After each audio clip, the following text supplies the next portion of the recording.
ఈరోజు ఏదైతే ఒక అనాగరికంగా ఒక మాటలో చెప్పాలంటే పనికిమాలిన చేష్ట ఈ ముఖ్యమంత్రి చేపట్టాడు. దాన్ని రిప్రజెంట్ చేయడానికి ఇక్కడికి వచ్చాం. ఏదైతే ఎన్టీఆర్ హెల్త్ యూనివర్సిటీ పేరుని మార్చి ఎన్టీఆర్ పేరు తీసేసి వైఎస్ఆర్ హెల్త్ యూనివర్సిటీ పెట్టాలని నిన్న ఒక చీకటి జీవో తీసుకొచ్చారు. చీకటి చట్టాన్ని చేశారు అసెంబ్లీలో. మొన్ననే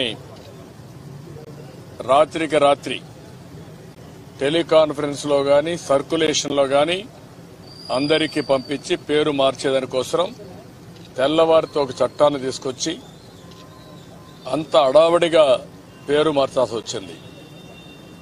ఈరోజు తెలుగు వారి గుండెల్లో ఉండే వ్యక్తి ఎన్టీఆర్. ఆంధ్ర రాష్ట్ర చరిత్రలో ఒక టాల్ పర్సనాలిటీ ఎన్టీఆర్.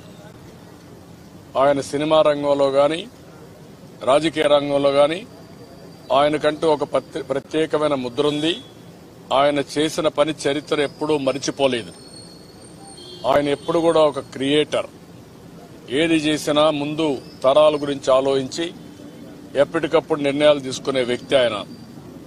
ఆయన ముఖ్యమంత్రిగా 83లో అయినప్పుడు ఆయన ఒకటే ఆలోచించాడు. ఏదైతే అప్పట్లో ప్రైవేట్ కాలేజీలో ఉన్నటువంటి సిద్ధార్థ మెడికల్ కాలేజీని టేక్ ఓవర్ చేయాలని ఒక నిర్ణయం చేసి ఆ కాలేజీని టేక్ ఓవర్ చేశారు. తర్వాత రాష్ట్రంలో చాలా మెడికల్ కాలేజీలు వేరే యూనివర్సిటీస్కి అఫిలియేషన్ ఉంటే అవన్నీ చూసిన తర్వాత ఇది కరెక్ట్ కాదు, యూనివర్సిటీస్ అన్ని కూడా ఆల్ మెడికల్ కాలేజెస్ అన్ని ఒక అంబ్రెల్లా కింద తీసుకురావాలి, ఒక యూనివర్సిటీ కింద తీసుకురావాలి అనే ఉద్దేశంతో ఆ రోజు హెల్త్ యూనివర్సిటీ 86లో ఆయన ప్రారంభించాడు. 86లో ఆయన హెల్త్ యూనివర్సిటీ ప్రారంభిస్తే నేను 98లో ముఖ్యమంత్రిగా ఉన్నప్పుడు నేను ఆలోచించాను, ఈ యూనివర్సిటీకి ఏ పేరు సబబుగా ఉంటుందని ఆలోచించినప్పుడు ఎన్టీఆర్ యొక్క కాంట్రిబ్యూషన్, ఆయన చేసిన పని ఎప్పుడూ మర్చిపోలేం. వైద్య రంగంలో చాలా పెను మార్పులకు దారితీశారు.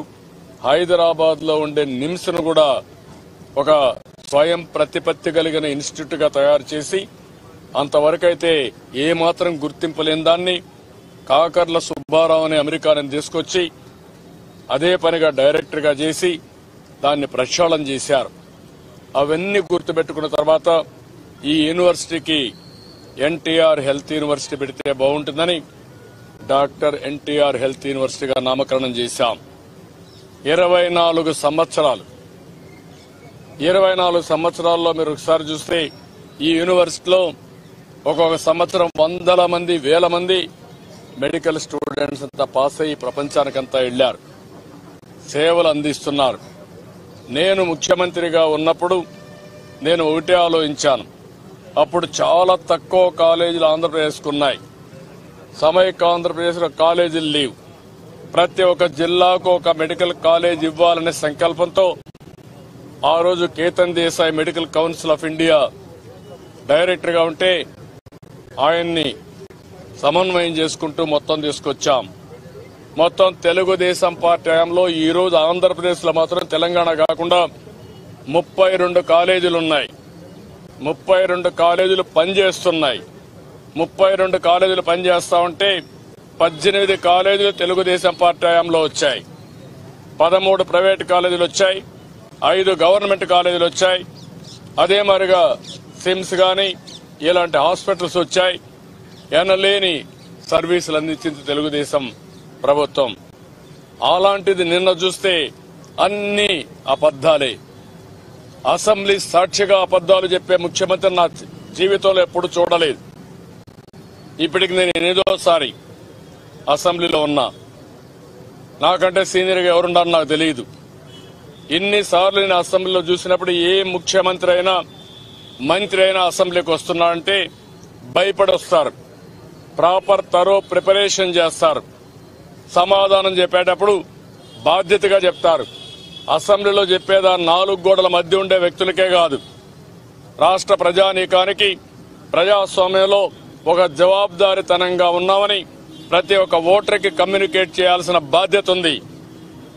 ప్రభుత్వంలో చేరినప్పుడు మంత్రిగా ముఖ్యమంత్రిగా చేరినప్పుడు రాజ్యాంగం పైన ఓత్ తీసుకుంటాం. అదే సమయంలో ఎమ్మెల్యేగా అయినప్పుడు ఓత్ తీసుకొని ఆ చట్టసభలో కూర్చుంటాం. అలాంటి చట్టసభలో కూర్చున్న ముఖ్యమంత్రి ఒక అబద్దాల కోరుగా తయారైపోయాడు. మాట నోరు తెరిస్తే అబద్దాలు తప్ప ఎలాంటివి కూడా వచ్చే పరిస్థితి లేదు. నేను కాలేజీలు పెట్టలేదంట. చిన్నపిల్లలు చెప్తారు, ఏ పీరియడ్లో మీకు తెలియదా? నేను కాలేజీలు పెట్టలేదా? ఇక్కడ మీడియా ఉన్నారు, మీకు తెలియలేదా? ఎప్పుడొచ్చే కాలేజీలు? కనీసం నువ్వు పంపించానంటున్నావు. నువ్వు పంపించిన కాలేజీలు 3 మాత్రం గుర్తించేశారు, ఇప్పటికి రికగ్నైజ్ చేశారు 3.5 సంవత్సరాలకి. ఆ 3 కూడా ఇంకా ప్రారంభం కాల, ఇంకా గోడలు కూడా కట్లా. నువ్వు కడతావని కూడా నమ్మకంలా. మొండి గోడలతో ఆ 3 కాలేజీలు మిగిలిపోతాయి. అదే మరి ఇక్కడ all India institute of medical science తీసుకొచ్చాం. 2000 కోట్లు వచ్చింది. దానికి ఒక కాలేజీ కూడా వచ్చింది. కడాను నీళ్లు ఇవ్వాలా మీరు? నువ్వు మెడికల్ ఎడ్యుకేషన్ గురించి మాట్లాడతావా? ఆల్ ఇండియా మెడికల్ ఇన్స్టిట్యూట్ అయితే one of the premier institute ఇది. అలాంటిది ఈ యొక్క విజయవాడలో అమరావతిలో గిఫ్ట్ గా వస్తే అలాంటి మెడికల్ కాలేజీకి నీళ్లు ఇవ్వకుండా దారి కోసం అడ్డం పెట్టి కడాను విత్ గ్రేట్ డిఫికల్టీ. ఈ రోజు కూడా నాకు జ్ఞాపకం ఉంది. నేను ఎప్పుడు కూడా కాలేజీ కోసం ఏం కావాలో అన్ని చేశాం. 197 ఎకరాలు భూమి ఇచ్చాం. దారి కావాలంటే 2 పక్కల దారి ఇచ్చాం. అన్ని పనులు చేశాం. అది చూస్తే ఒక సుందరమైన ప్రదేశం. 4 పక్కల కొండల్లో ఒక లోయలో ఆహ్లాదకరమైన వాతావరణంలో హాస్పిటల్ వచ్చింది. మేం చేయలేదా? ఏం చేశావని నువ్వు? ఏది చేయకుండా తప్పుడు మాటలు మాట్లాడి అబద్దాలు చెప్పి బతికిపోతూ ప్రజల్ని మభ్యపెట్టాలని ప్రయత్నం చేస్తూ నిన్న కడాన ఎప్పుడూ లేదు. ఇది ఒక చీకటి రోజు. ఎన్టీఆర్ పేరు తీసేయాలంటే నీకు మనసెట్ వచ్చింది? అడిగాడంట రాత్రిలో, ఆలోచించాడంటే. ఎవరితో మాట్లాడ? వాళ్ళ నాన్నతో మాట్లాడాడేమో. చెప్తా ఉంటే నిద్రలో మాట్లాడతానని, ఆత్మతో మాట్లాడతానని. ఏ ఆత్మతో మాట్లాడని నాకు తెలియదు. ఎంత ధైర్యం ఉండాలండి ఈ ముఖ్యమంత్రికి? ఇప్పటికి కూడా తెలుగు వారి గుండెల్లో ఉండే వ్యక్తి ఎన్టీఆర్. అది రాజకీయ పార్టీనే కాదు, సమాజంలో ప్రతి ఒక్కరు కూడా ఆరాధించే వ్యక్తి. వెంకటేశ్వర స్వామి ఎట్లుంటాడో తెలియదు గాని ఎన్టీఆర్ రూపంలో చూసుకొని ఆరాధించారు. శ్రీకృష్ణుడు ఎట్లుంటాడో తెలియదు గాని ఎన్టీఆర్ రూపంలో తీసుకుని ఆరాధించారు. అది ఎన్టీఆర్ విశిష్టత. ఎన్టీఆర్ కి రాజశేఖర రెడ్డికి పోలిక, ఒక ఏజ్ లో పోలిక, లేకపోతే ఒక సమాజానికి ఇచ్చిన సేవల్లో పోలిక, లేకుంటే జీవితంలో పోలిక నేను అడుగుతున్నా. అలాంటి మాట్లాడుతూ ఎన్టీఆర్ కంటే రాజశేఖర రెడ్డి గొప్పోడంట. చెప్పుకోవడానికి సిగ్గైనా ఉండాలి మీకు. అలాంటి టాల్ పర్సనాలిటీతో ఎప్పుడు కూడా ప్రపంచమంతా కూడా ఈరోజు ఆరాధించే వ్యక్తి. ఈరోజు 100 సంవత్సరాల జయంతి ఉత్సవాలు నెక్స్ట్ ఇయర్ చేస్తున్నాం. ప్రతి ఒక్క సిటీలో చేస్తున్నారు. అలాంటి ఎన్టీ రామారావు గారి పేరు ఈ సంవత్సరం తీసేసి నువ్వు రాజశేఖర్ రెడ్డి పేరు పెడతావా? కట్టు ఒక మెడికల్ కాలేజ్, పెట్టి ఇంకొక యూనివర్సిటీ నీకు చేతనైతే దాన్ని పెట్టుకో పేరు. ఎవడొద్దన్నాడు నిన్ను? నీ ఇష్టానుసారంగా చేసి కావాలని చేస్తే నేను అడుగుతున్నా మిమ్మల్ని, మెడికల్ కౌన్సిల్ ఆఫ్ ఇండియా మీకు పర్మిషన్ ఇచ్చారా? గవర్నర్కి విజ్ఞప్తి చేశాం. మీరు ఛాన్సలర్ ఈ యూనివర్సిటీకి, మీరు ఛాన్సలర్ గా ఉన్నప్పుడు మిమ్మల్ని అడిగాడా? ఒక ఛాన్సలర్ గా ఉంటే ఇది గవర్నర్కి అవమానం కాదా అని అడిగాం. గవర్నర్ వ్యవస్థకి కించపరిచే విధంగా ప్రవర్తించారు. ఇంకో పక్కన యూజీసీ గ్రాంట్లు ఇచ్చారు. పేర్లు ఉన్న పళంగా మార్చడం అనేది అది పిచ్చివాళ్లు చేసే పని. అందుకే ఇతన్ని ఇన్నైనా కూడా బుద్ధి రావడం లేదు. అందుకే ఈరోజు చాలా సీరియస్ గా గవర్నర్ గారికి రిప్రజెంట్ చేశాం. ఇది ఇక్కడతో ఆగదు. ఎట్టి పరిస్థితుల్లో మళ్లీ ఆ యూనివర్సిటీని ఎన్టీఆర్ పేరు పెట్టే వరకు ఈ పోరాటం కొనసాగిస్తాం. ఈ రోజు మీరు చూస్తే మొత్తం 32 కాలేజీలు ఇచ్చారు. ఇప్పటికి గవర్నమెంట్ లెక్కల్లో ఉండేటి 32 కాలేజీలు. ఇది జీవో. నేను ఇస్తున్నా. మీ తండ్రి 2004 నుంచి 9 వరకు అధికారంలో ఉన్నాడు. నువ్వు 19 నుంచి 21, 22 వరకు అధికారంలో ఉన్నావు. ఎన్ని కాలేజీలు ఇచ్చావో ఈ జీవో చూడు. నేనేం చేశాను, తెలుగుదేశం ఏం చేసింది, ఎన్టీఆర్ ఏం చేశాడు, సమైక్య ఆంధ్రప్రదేశ్లో ఏం చేశాం, నవ్య ఆంధ్రప్రదేశ్లో ఏం చేశావు మొత్తం ఒకసారి చదువును. నీకు చదువు రాకపోతే చదివించుకో. వైఎస్ఆర్ కాంగ్రెస్ నాయకులకు విజ్ఞప్తి చేస్తున్నా, కళ్ళుండి చూడలేని కబోదులుగా తయారు కావద్దండి. చెప్పిన మాటలు బ్లైండ్ గా ఫాలో కావడం కాదు. మీరు కూడా ఒకసారి చదవండి. తప్పని చెప్పలేని మీరు ఏ విధంగా శాసనసభ్యులు అవుతారు, ఏ విధంగా మంత్రులు అవుతారైతే నాకైతే అర్థం కావడం లేదు. ఇదే నా సమాజ హితం అని అడుగుతున్నా.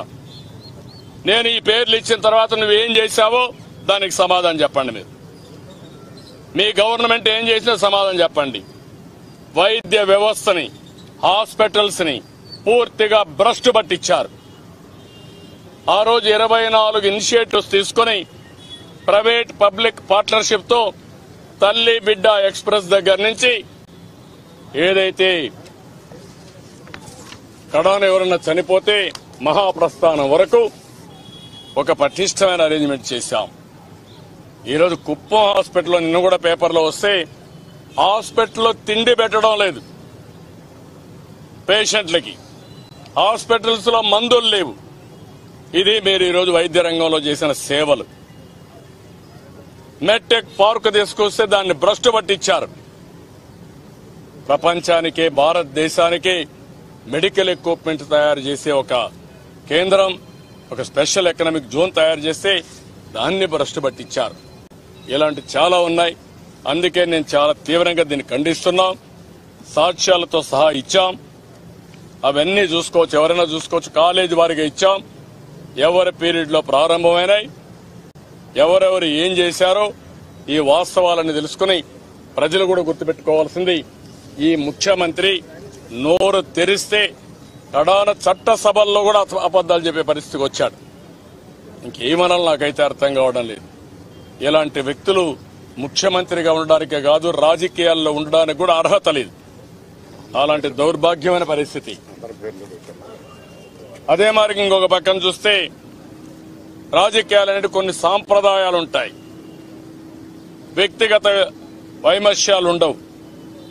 రాజకీయంగా డిఫర్ అవుతాం, హోరాహోరీగా పోరాడతాం.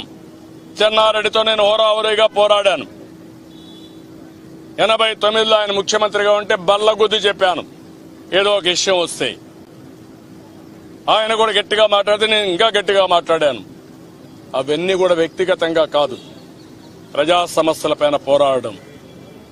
అవినీతి పైన పోరాడినప్పుడు రాజీ లేకుండా పోరాడాం. ఆయన చనిపోతే ఆయన మెమోరియల్ కట్టించాను ఇందిరా పార్క్ పక్కన. అది సభ్యత, సంస్కారం. విజయభాస్కర్ రెడ్డి గారు చనిపోతే కోట్ల విజయభాస్కర్ రెడ్డికి స్టేడియం కట్టించాను. అప్పట్లో వాళ్ళ కుటుంబంలో ఎవరు మా పార్టీలో లేరు. వెంగళరావు గారు చనిపోతే వెంగళరావు గారి పార్క్ కట్టించాను. కాసు బ్రహ్మానందరెడ్డి చనిపోయి ఎప్పుడో చనిపోతే ఆయన పేరు గుర్తుపెట్టుకోవాలంటే కాసు బ్రహ్మానందరెడ్డి పార్క్ ని హైదరాబాద్ లో నేషనల్ పార్క్ ని కన్వర్ట్ చేసి పెట్టా. కృష్ణకాంత్ గారి పేరుతో ఒక పార్క్ కట్టించాం. అది సాంప్రదాయం, అది నాయకుల్ని గౌరవించే విధానం. కడాన మీ చెల్లెలు చెప్పింది, షర్మిల, నిన్ను చీకొట్టే పరిస్థితి వచ్చింది, నువ్వు మనిషివైతే మారాల. ఆ అమ్మాయి కూడా ఒకటే అనింది, ఇది సాంప్రదాయం కాదు, ఏదో మనం పని చేసుకుని మన పేరు పెట్టుకుందాం, కానీ ముందు పెట్టిన పేర్లు తీస్తా ఉంటే ఏమవుతుంది సమాజం, ఏమవుతుంది మరి చేస్తే, ఇది మంచి పద్ధతి కాదని మీ చెల్లెలే, రక్తాన్ని పంచుకున్న చెల్లెలు మీ తండ్రి పేరు పెడితే ఇది సబబు కాదని చెప్పే పరిస్థితి వచ్చింది. ఆవిడ కూడా తండ్రి, కానీ తండ్రి పైన అభిమానం వేరే. తండ్రికి చెడ్డ పేరు తెచ్చే పనులు చేయడం కాదు. అవసరమైతే నువ్వు కాలేజీ కట్టు, ఒక యూనివర్సిటీ పెట్టుకో, అప్పుడు మేము కూడా ఏం మాట్లాడాం. కానీ ఇలాంటి తప్పుడు విధానాల వల్ల, ఇలాంటి పనికి మాలిన పనుల వల్ల నీ ఇమేజ్ పెరుగుతున్నానో ప్రజలు అప్రిషియేట్ చేసుకుంటారంటే అది కరెక్ట్ కాదని మరొకసారి హెచ్చరిస్తున్నా. ఇప్పటికైనా మేము గవర్నర్ ఒకటే కోరాం, ఈ బిల్లును రిజెక్ట్ చేయండి. ఇది అనాయకత. అనైతికలే కాకుండా చట్ట వ్యతిరేకం. ఒక మహానాయకుడిని అవమానం చేయడం అనేది 5 కోట్ల ఇక్కడనే కాదు, తెలంగాణ గాని ప్రపంచం అంతా గాని దగ్గర 9 కోట్ల మంది తెలుగు వారిని అవమానం చేసినట్టు, ఒక జాతీయ నాయకుడికి అవమానం జరిగినట్టు, జాతి మొత్తానికి కూడా ఈ అవమానం. ఆ విషయం గుర్తుపెట్టుకోండి. NTR is a tall personality. మొన్న కూడా మీరు చూశారు, ప్రెసిడెంట్ ఆఫ్ ఇండియా వస్తే ఆవిడ మీటింగు వైఎస్ఆర్ కాంగ్రెస్ ఎమ్మెల్యేలని అడ్రస్ చేయడానికి వెళ్ళినప్పుడు ఎన్టీఆర్ పేరు తీసుకొచ్చారు, రాజశేఖర రెడ్డి పేరు కాదు.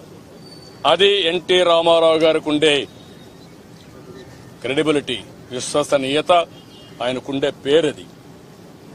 ఏ జాతీయ నాయకుడు వచ్చినా ఎవరొచ్చినా ఆంధ్రప్రదేశ్కి వచ్చినప్పుడు కానీ జాతీయ స్థాయిలో కానీ ఎన్టీఆర్ పేరు లేకుండా మాట్లాడలేని పరిస్థితి. అంటే అది ఆయనకుండే చరిత్రలో ఆయనకు ఒక రికార్డు. అది ఆ విషయం గుర్తుపెట్టుకోవాల్సిందిగా మరొక్కసారి హెచ్చరిస్తున్నా. లేదు, తెలియదు అన్నాడు.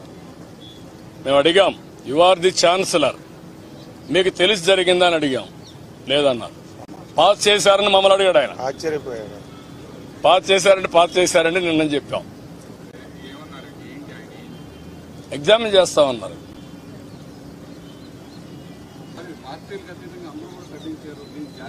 ఆ విషయం కూడా చెప్పాను ఆయనకు. జాతీయ స్థాయిలో కూడా టేకప్ చేస్తాం. మా ఎంపీలు కూడా ఇక్కడే ఉన్నారు, వాళ్ళకు కూడా చెప్తున్నాం. ఆల్ రాజకీయ పార్టీల దగ్గర తీసుకెళ్తాం.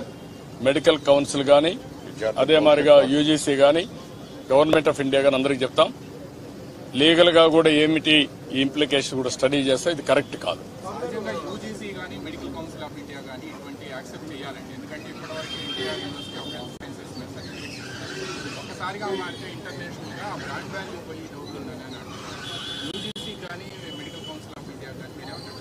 డెఫినెట్ చేస్తున్నాం.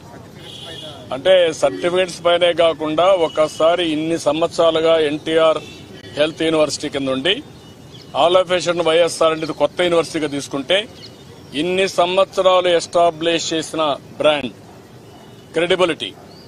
ఈవెన్ మార్నింగ్ మా వాళ్ళు చెప్తున్నారు, ఈవెన్ ఆడపిల్లలు ఇంటి పేరు కూడా ఎంబీబీఎస్ చదివిన తర్వాత మార్చుకోరని, పెళ్ళైనా కూడా.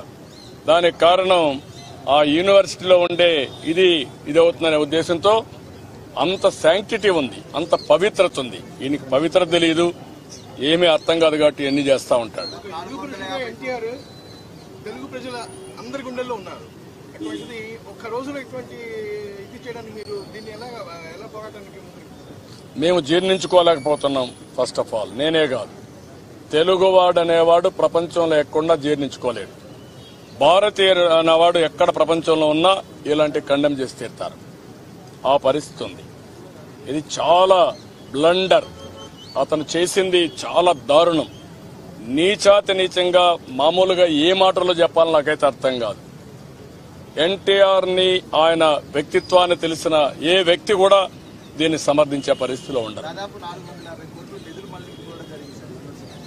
యూనివర్సిటీ నిధులన్నీ మళ్లించేశాడు. కడాన కాన్వకేషన్ కూడా డబ్బులు లేకుండా చేశాడు. అన్నీ దోచేశాడు. అక్కడ ఉండే డబ్బులు దోచాడు, ఇప్పుడు పేరు కూడా మార్చేశాడు. మీకు దాంట్లో కూడా ఏమి అనుమానం అవసరం లేదు. మారితే కబ్జా కూడా చేస్తారు, బదలాయింపే కబ్జా కూడా చేస్తారు. కాపాడుకోవాలి. థ్యాంక్ యూ అన్నా. హాయ్ ఫ్రెండ్స్, మా టుడే టుమారో యూట్యూబ్ ఛానల్ చూస్తున్నందుకు చాలా థ్యాంక్స్. మరిన్ని లేటెస్ట్ వీడియోస్ కోసం వెంటనే సబ్స్క్రైబ్ చేయండి. అలాగే ఈ బెల్ ని కూడా రింగ్ చేసేయండి. మా నోటిఫికేషన్స్ అన్ని మీ మొబైల్లో వస్తాయి. అలాగే మా వీడియోస్ మీకు నచ్చితే లైక్ చేయండి, షేర్ చేయండి, నచ్చకపోతే కామెంట్ చేయండి.